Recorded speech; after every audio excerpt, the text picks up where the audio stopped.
ಒಂದು ಮನುಷ್ಯನ ಜೀವನ ಯಾತ್ರೆಯಲ್ಲಿ ಅತಿ ಹೆಚ್ಚು ನೆಮ್ಮದಿಯ, ಸಂತೋಷದ, ಉತ್ಸಾಹದ ಸಮಯ ಎಂದರೇನೆ ಅದು ಬಾಲ್ಯ. ಬಹುತೇಕ ಕಲ್ಪನಾತ್ಮಕ ಶಕ್ತಿ, ಉತ್ತಮ ಗ್ರಹಣಶೀಲ, ಕಲಿಯುವುದರಲ್ಲಿ ತೀವ್ರತೆ ಇದೆಲ್ಲ ಬಾಲ್ಯದಲ್ಲಿಯೇ ನಿಜ.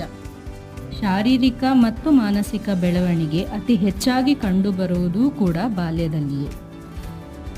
ಇಷ್ಟೆಲ್ಲ ಕ್ರಿಯೆ ನಡೆಯುವಾಗ ಅದಕ್ಕೆ ತಕ್ಕಂತೆ ಇಂಧನವೂ ಬೇಕಲ್ಲವೇ? ಆ ಇಂಧನ ಬರೀ ಆಹಾರದ ಪ್ರಮಾಣದ ಮೇಲೆ ನಿಂತಿಲ್ಲ. ಆಹಾರದ ಗುಣಮಟ್ಟ, ಆಹಾರ ಸೇವಿಸುವ ಸಮಯ, ಸೇವಿಸುವಾಗ ಮನಸ್ಥಿತಿ, ಮೊಬೈಲ್, ಟಿವಿ ಬಿಟ್ಟು ಆಹಾರದ ಕಡೆಗೆ ಗಮನ ಇದೆಲ್ಲ ಗಮನಿಸಬೇಕಾಗಿದ್ದು. ಆಹಾರಕ್ಕೆ ಎಷ್ಟು ಪ್ರಾಮುಖ್ಯತೆ ಇದೆಯೋ ಅಷ್ಟೇ ಪ್ರಾಮುಖ್ಯತೆ ಮಕ್ಕಳ ಶಾರೀರಿಕ ಚಟುವಟಿಕೆಗಳಿಗೂ ಇದೆ. ಹಿಂದಿನ ಪೀಳಿಗೆಯ ಮಕ್ಕಳಿಗೆ ಮನೆಗೆ ಬಾ, ಆಟ ಸಾಕು ಎಂದರೆ ಈಗಿನ ಪೀಳಿಗೆಯ ಮಕ್ಕಳಿಗೆ ಮನೆ, ಮೊಬೈಲ್ ಸಾಕು, ಆಟಕ್ಕೆ ಹೋಗು ಎನ್ನುವುದಾಗಿದೆ. ಇಂದಿನ ಮಕ್ಕಳೇ ನಾಳಿನ ಪ್ರಜೆಗಳು. ಬಲಶಾಲಿ ಪ್ರಜೆಗಳನ್ನು ಬೆಳೆಸೋಣ.